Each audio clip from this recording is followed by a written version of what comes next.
बिनु पद चलई सुनई बिनु काना, कर बिनु करम करई विधि नाना। गोस्वामी तुलसीदास जी लिखते हैं कि ईश्वर बिना पैरों के चलता है, बिना कानों के सुनता है, बिना किसी कारण के यहां हर काम होता है। मनुष्य तो किसी कारणवश कोई कार्य करता है, कारणवश कोई कार्य मनुष्य करता ही नहीं है। लेकिन भगवान की सृष्टि में, भगवान के ब्रह्मांड में, भगवान के द्वारा जो कार्य होते हैं वो बिना किसी कारण के निरंतर होते रहते हैं। जय श्री राम दोस्तों, राधे राधे। कैसे हैं आप सब दोस्तों? आज की कथा बहुत ही अद्भुत, बहुत ही प्यारी, बहुत ही प्रशंसनीय, भगवान का दर्शन करने वाली एक भक्त की आस्था जब डगमगा जाती है तो भगवान कैसे आकर उस भक्त को सहारा देते हैं और अपनी मौजूदगी को प्रदर्शित करते हैं कि कण कण में मैं ही बसा हूं, मेरा कोई रूप नहीं है, मेरा कोई आकार नहीं है। कोई मुझे मूर्ति में ढूंढता है, कोई मुझे अपने मन में ढूंढता है। कोई कहता है ईश्वर निराकार है, कोई कहता है साकार है। कोई तारों में भगवान के दर्शन करता है, कोई सूरज में करता है, कोई चांद में करता है, कोई पृथ्वी के पेड़ पौधों, जल, जलाशय, सरोवर, नदी, हर किसी में भगवान के दर्शन करता है। लेकिन जब मनुष्यों के मन में किंतु आ जाता है कि जल में भगवान का दर्शन कैसे होगा, जल कैसे भगवान हुआ, पेड़ पौधों में भगवान का दर्शन कैसे होगा, इस खुले वातावरण में, खुले ब्रह्मांड में, खुली वायु में कैसे दर्शन होगा। तो भगवान ऐसी लीला करते हैं कि जो भक्त का डगमगाता हुआ, टूटता हुआ विश्वास होता है, उस टूटते हुए विश्वास को अटूट विश्वास में बदलते हैं। ऐसी ही कथा गोस्वामी तुलसीदास जी की है। जब गोस्वामी तुलसीदास जी ने श्री रामचरितमानस की रचना पूर्ण की तो उनके मन में तीर्थ स्थलों पर जाने का विचार आया। सोचने लगे कि सबसे प्रथम दर्शन में कहां जाके करूं। तो भगवान श्री जगन्नाथ जी का उनके मन में विचार आया कि भगवान जगन्नाथ जी के धाम पहुंचकर मैं अपने इष्ट, अपने प्रभु श्री राम जी के दर्शन करूंगा और अपने नेत्रों को गदगद करूंगा।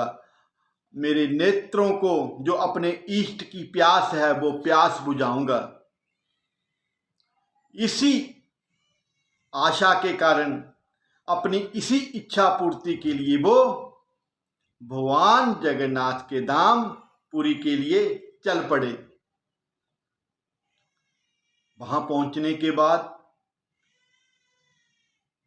लोगों की बहुत भारी भीड़ को देखकर वो बहुत प्रसन्न हुए कि मेरे इष्ट को देखने, दर्शन करने के लिए, मेरे राम जी के दर्शन के लिए कितनी भारी भीड़ उमड़ रही है। गोस्वामी तुलसीदास जी की खुशी का कोई ठिकाना नहीं रहा। वो मन ही मन अपने प्रभु श्री राम जी का धन्यवाद करने लगे कि प्रभु आपका कोटि कोटि धन्यवाद है कि जो आपने मुझ जैसे तुच्छ प्राणी को अपने चरणों का दास बनाया, अपना सेवक बनाया। इसी आशा के साथ वो मंदिर के बाहर जो भीड़ उमड़ रही थी, उस भीड़ के बीच में से होते हुए मंदिर के प्रवेश द्वार को लांघकर गर्भगृह के अंदर चले गए। जैसे ही उन्होंने भगवान श्री जगन्नाथ जी को देखा अचानक ही उनके चेहरे पर निराशा छा गई और उसी वक्त वो मंदिर के बाहर आ गए और सोचने लगे, इतनी दूर आना भी मेरा बेकार ही हुआ, क्योंकि ये बिना हाथों के, बिना पैरों के मेरे इष्ट नहीं हो सकते। रात काफी गहरी हो चली थी। आधी रात के लगभग का समय हो गया था। तो वह थके हारे भूखे प्यासे एक जगह पर आराम करने के लिए बैठ गए, क्योंकि उन्होंने निकलते हुए प्रण किया था कि मैं बिना पानी पिए, बिना अन्न ग्रहण किए ही सबसे पहले अपने इष्ट, अपने प्रभु श्री राम जी के दर्शन करूंगा, और जब अपने प्रभु के दर्शन करूंगा उसके बाद ही मैं भगवान श्री जगन्नाथ जी का महाप्रसाद ग्रहण करूंगा, उसी से मैं अपनी भूख और प्यास की तृप्ति करूंगा। अब उनका भूख से, प्यास से, थकान से बहुत बुरा हाल हो चला था। ऐसे लग रहा था कि वो अभी मूर्छित हो जाएंगे, अभी मूर्छित हो जाएंगे। सिर चकराने लगा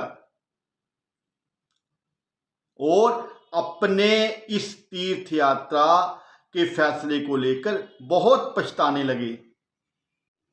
अब उनकी भूख और प्यास बर्दाश्त से बाहर हो रही थी, तो वो भगवान श्री राम का नाम जप करने लगे। नाम जप करते हुए कुछ ही समय हुआ था, तभी उन्हें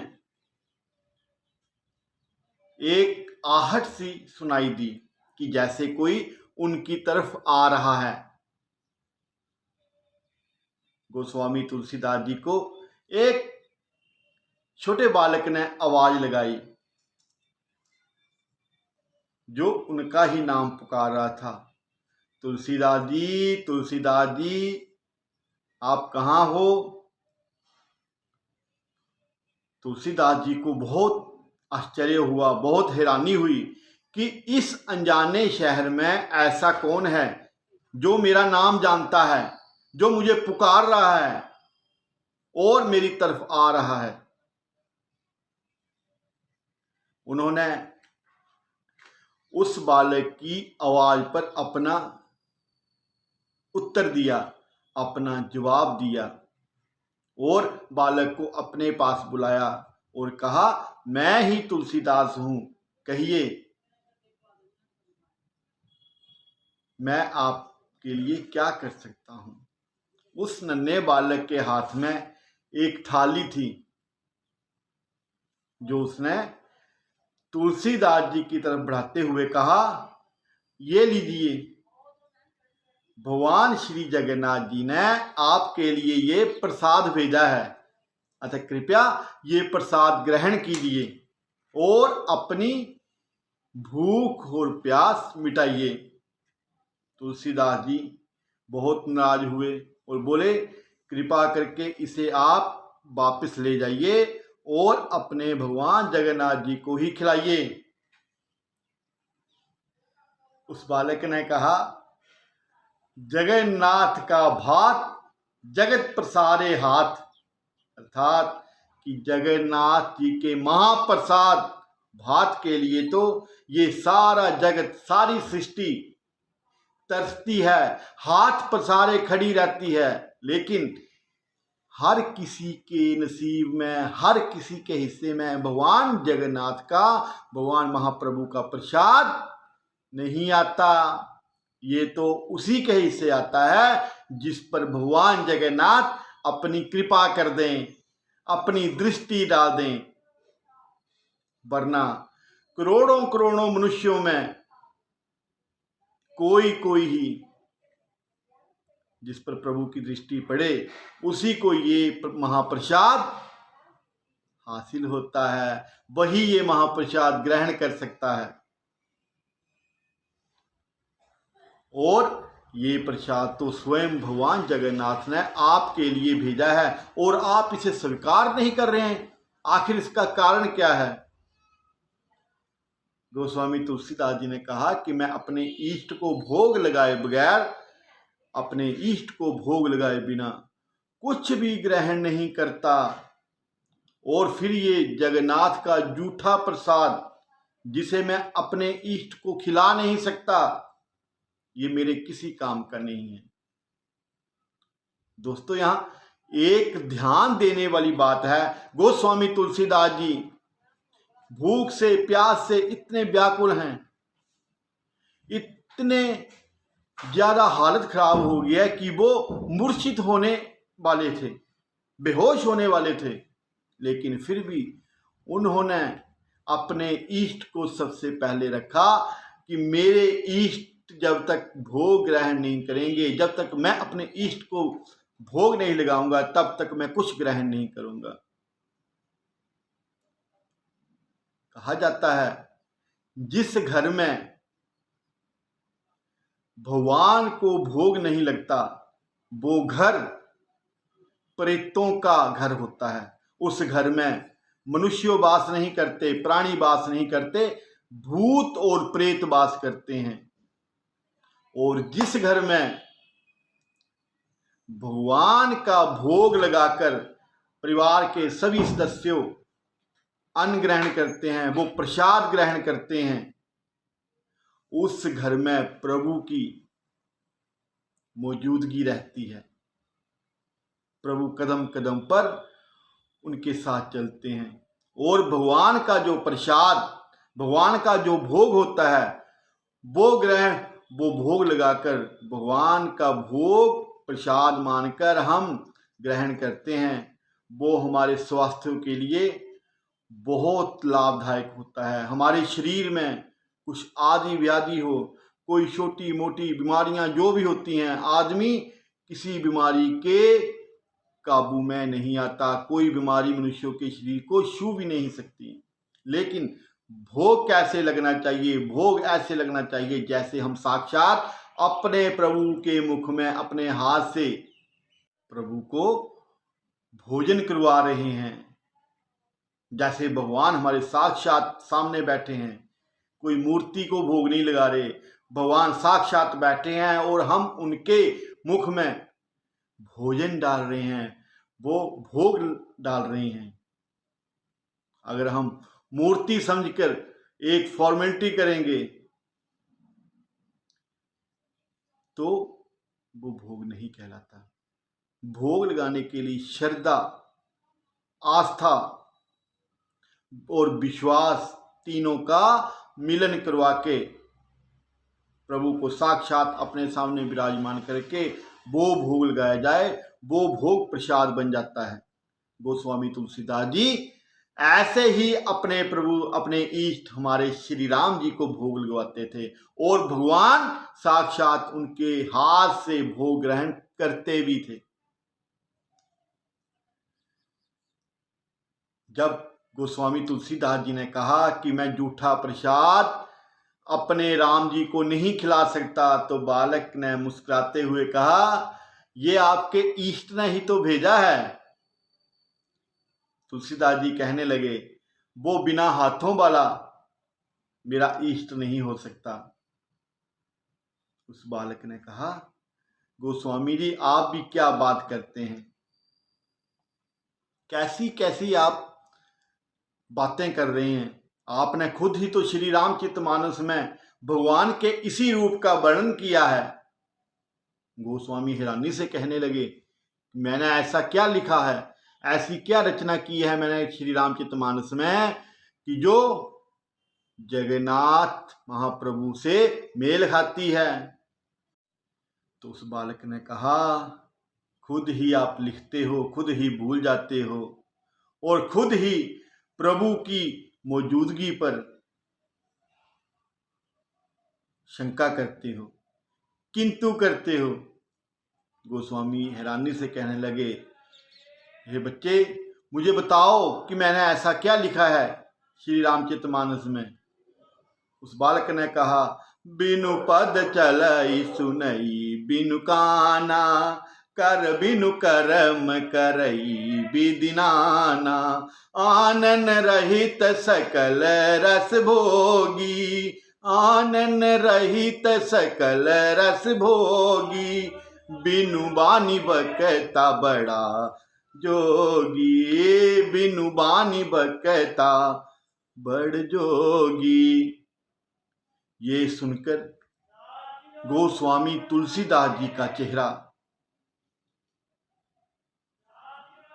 देखने लायक हो गया। उनके चेहरे की हवाइयां उड़ गई कि ये छोटा सा बालक, नन्हा सा बालक मेरे श्री रामचरितमानस चौपाई को बोल रहा है, और इस बालक को कैसे पता कि मैंने श्री रामचरितमानस में ये चौपाई लिखी हुई है। गोस्वामी तुलसीदास जी के आंखों में आंसू आ गए, मुंह से कोई शब्द नहीं निकल रहा था, और गोस्वामी तुलसीदास जी ने उस बालक के पैर पकड़ लिए कि हे बालक, मुझे बताओ तुम कौन हो, तुम्हें कैसे पता कि मैंने श्री रामचरितमानस की चौपाई में ये चौपाई लिखी है। तभी साक्षात उस बालक में भगवान श्री राम अपने हाथों में धनुष बाण लेकर प्रकट हो गए। गोस्वामी तुलसीदास जी पैरों में लोटपोट हो रहे थे, प्रभु के चरणों को उन्होंने अपने आंसुओं से भिगो डाला था। हे नाथ, हे प्रभु, मैंने अपने श्री राम जी को कष्ट दिया, मेरे प्रभु मेरे लिए बालक बनकर भोजन लेकर आए, उन्हें कष्ट हुआ। तब भगवान श्री राम जी ने दर्शन देकर गोस्वामी तुलसीदास जी से कहा, ये जो मंदिर है ये मेरा ही है, इसमें जो विराजमान है वो मैं ही हूं। श्री राम जी कहने लगे, इस मंदिर के चारों ओर हनुमान जी का पहरा है, इसके जितने द्वार हैं, चारों द्वार हैं, वहां पर हनुमान का पहरा है, और भविष्य नित्य मेरे दर्शन के लिए यहां आता है। कल प्रातः तुम भी आकर दर्शन करना। ये कहकर भगवान श्री राम अदृश्य हो गए, और उन्होंने वो प्रसाद, जगन्नाथ महाप्रभु का महाप्रसाद जिसे कहा जाता है, वो प्रसाद ग्रहण किया। तुलसीदास जी को वो प्रसाद ग्रहण करने में बहुत आनंद आया। अगली सुबह हुई, भगवान सूर्योदेव ने दर्शन दिए।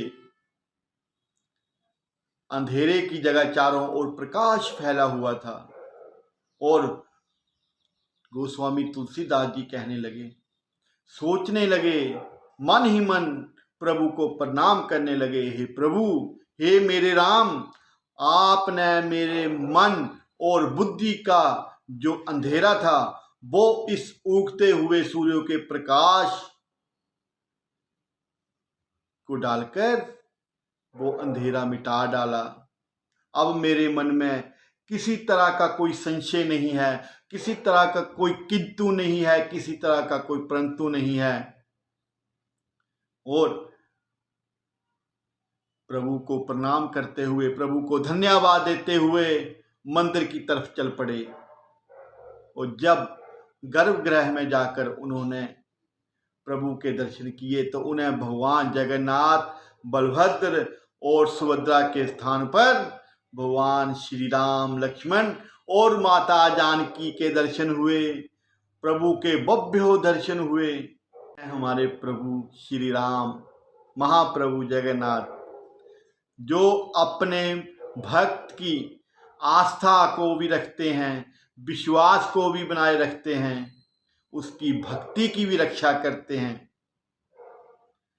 जब कभी भगवान के सच्चे भक्त का विश्वास, आस्था और श्रद्धा डावाडाल होने लगती है तो भगवान खुद आकर उस भक्त की ऐसे रक्षा करते हैं जैसे एक माँ अपने बच्चे को उंगली पकड़ कर चलाती है, बच्चा गिरता है माँ फिर उठाती है, फिर उसे चलना सिखाती है। ऐसे प्रभु दीनदयाल करुणानिधान हैं, अपने भक्त को कभी अकेला नहीं छोड़ते। जिस स्थान पर गोस्वामी तुलसीदास जी रात के समय रुके थे उस जगह का नाम आज तुलसी चोरा रखा गया। आज के समय में वहां पर तुलसीदास जी की पीठ बड़शता मठ के रूप में विख्यात है। जो भी भक्त, जो भी वैष्णव भगवान श्री महाप्रभु जगन्नाथ जी के दर्शन के लिए जाता है वो बड़शता मठ में जरूर दर्शन करता है, जरूर रुकता है। दोस्तों, ये सच्ची घटना थी गोस्वामी तुलसीदास जी और भगवान श्री राम जी के दर्शन की, जो उन्हें जगन्नाथपुरी में हुए थे। आपको कथा अच्छी लगे इसको ज़्यादा से ज़्यादा शेयर करना, और भगवान श्री राम आप सब पर अपनी कृपा बनाए रखें, अपना आशीर्वाद बनाए रखें, आप सब सुखी रहें। जय श्री राम, राधे राधे।